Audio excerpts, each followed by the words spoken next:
On Thursday, the latest annualised US GDP figures will be released, and naturally it should give us some indication on how the US economy is faring.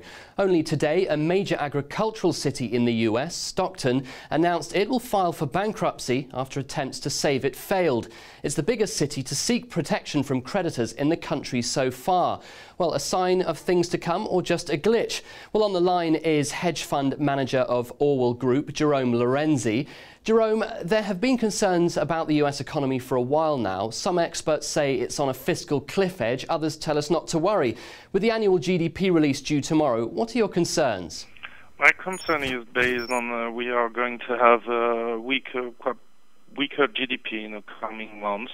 Perhaps the current GDP should come in line or a little bit lower due to the due to the problem of unemployment since April this year. So in fact, what is happening is we had the end of the QE2 effect. So now, as we have less QE, we should have a weaker GDP. Moreover, the most important problem is still the real estate market in the States, because it's bringing it's impacting the wealth effect of people and of course their credit line. For the last 30 years, the growth in developing countries and in developed countries, and especially in the States, was based on consumption. Also, 60% of the GDP is coming from consumption. So, as we have lower real estate prices, we have less credit line. And so it means that when you have a real estate which is dropping, what we saw the last few days and the last few months, it's impacting also the tax collecting by all the states, and at one stage it will wait on the federal government. So we should see more and more problem, and so the federal government and each state will have to cut their spendings quite dramatically, and it will affect moreover once again the GDP. So what is happening today should bring the economy into recession in the coming quarters. The private consumption is not enough stronger to sustain the economy, but the public consumption is going also to drop. So it means that the entire system is totally unsustainable.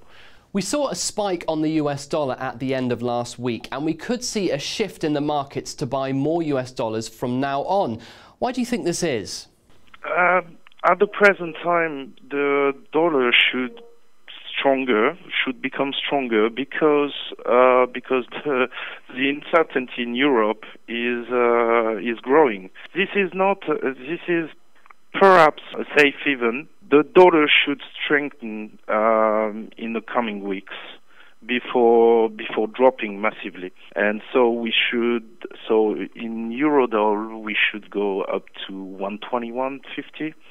And if 121.50 is breaking, we should go to the low of 118. Jerome, going forward then, what can we expect from the US dollar in the near future, given your predictions that the worst is yet to come for the US economy?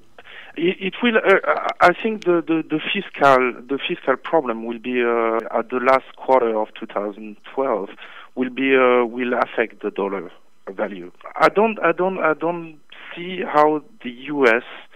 could solve the problem without devaluating massively and creating inflation. Okay, Jerome, thanks for joining us with that update on the situation in the US. We'll be back later with more interviews, and don't forget to keep an eye out for our hourly updates. Goodbye.